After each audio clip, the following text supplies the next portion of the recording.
আসসালামু আলাইকুম। আমি সাব্বির আহমেদ সুইট, পড়াশোনা করছি জগন্নাথ বিশ্ববিদ্যালয়ে। তোমাদের হাতে গুচ্ছের জন্য এখনো 9 থেকে 10 দিন সময় আছে। এই 9-10 দিনে তুমি কিভাবে মৌলিক জিকে বিষয়টা পড়তে পারো? তোমরা অনেকেই টেনশন করতেছো যে ভাইয়া, মৌলিক জিকে তো আগে আসলে এইভাবে পড়া হয়নি। এখন এই অল্প সময়ের মধ্যে আমরা কিভাবে মৌলিক জিকে পড়তে পারি, কিভাবে পড়লে আমরা কমন পেতে পারি, কোথা থেকে পড়লে আমরা মৌলিক জিকে কমন পেতে পারি পরীক্ষায়।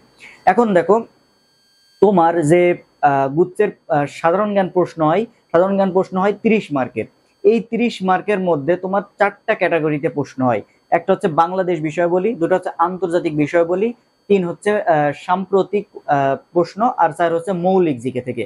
এই 4টা ক্যাটাগরির মধ্যে তোমার বাংলাদেশ, আন্তর্জাতিক এবং সাম্প্রতিক এই 3টা টপিক থেকে তোমার প্রশ্ন হয় হচ্ছে 13 থেকে 14 মার্কের। আর মৌলিক জিকে থেকে প্রশ্ন হয় 16 থেকে 17 মার্কের। তাহলে তোমাকে অবশ্যই বাংলাদেশ, আন্তর্জাতিক এবং সাম্প্রতিক বিষয়াবলী ধারণা রাখতেই হবে। এবার মৌলিক জিকের বিষয় আসি। তুমি মৌলিক জিকের বিষয়টা কোথা থেকে পড়বা? তোমার কাছে যদি মৌলিক জিকে বই থাকে, তোমার কাছে যদি মৌলিক জিকে বই থাকে, বাজার থেকে তুমি যে কোনো একটা মৌলিক জিকে বই কিনতে পারো।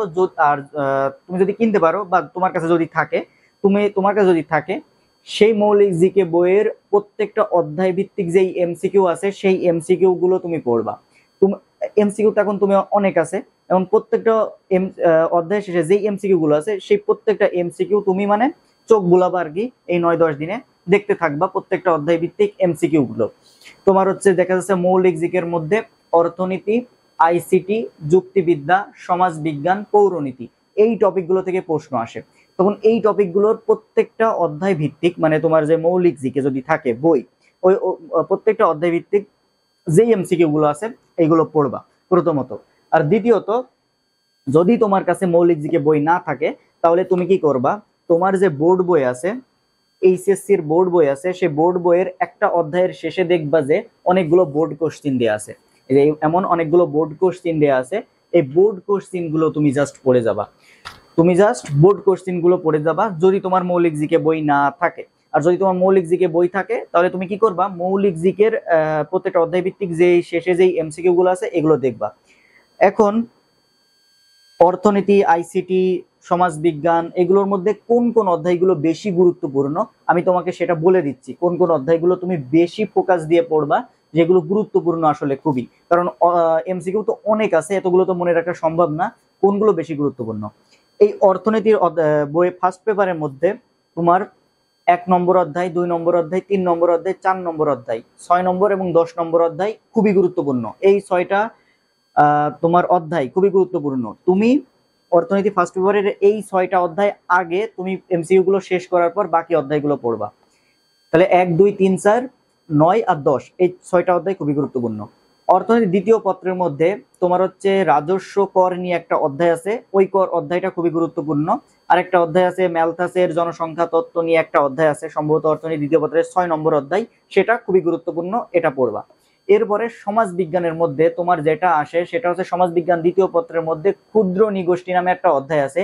সেই ক্ষুদ্র নিগোষ্ঠীর অধ্যায়ের পিছনে যেই এমসিকিউ গুলো আছে ওইগুলো পড়বা, কারণ ক্ষুদ্র নিগোষ্ঠী থেকে প্রশ্ন তোমার আসে। যদিও এটা তোমার বাংলাদেশ বিষয়বলীর যে বই আছে, তোমার যে সাধারণ জ্ঞান বই আছে, ওর মধ্যেই ক্ষুদ্র নিগোষ্ঠী তুমি পেয়ে যাবা। ক্ষুদ্র নিগোষ্ঠী সম্পর্কে খুব ডিপ প্রশ্ন আসে না। প্রশ্ন কেমন আসে তোমার হচ্ছে ক্ষুদ্র নিগোষ্ঠী সম্পর্কে, সেটা হচ্ছে তোমার দেখা যাচ্ছে তাদের পরিবার, সমাজ ব্যবস্থা, তাদের হচ্ছে ধর্ম, তাদের বাসস্থান সম্পর্কে জানতে চাই। তো ক্ষুদ্র নিগোষ্ঠী সম্পর্কে পড়বা। এরপরে তোমার পরিবার নিয়ে একটা অধ্যায় আছে, সেটা পড়বা। সামাজিকীকরণ নিয়ে একটা অধ্যায় আছে, সেটা পড়বা।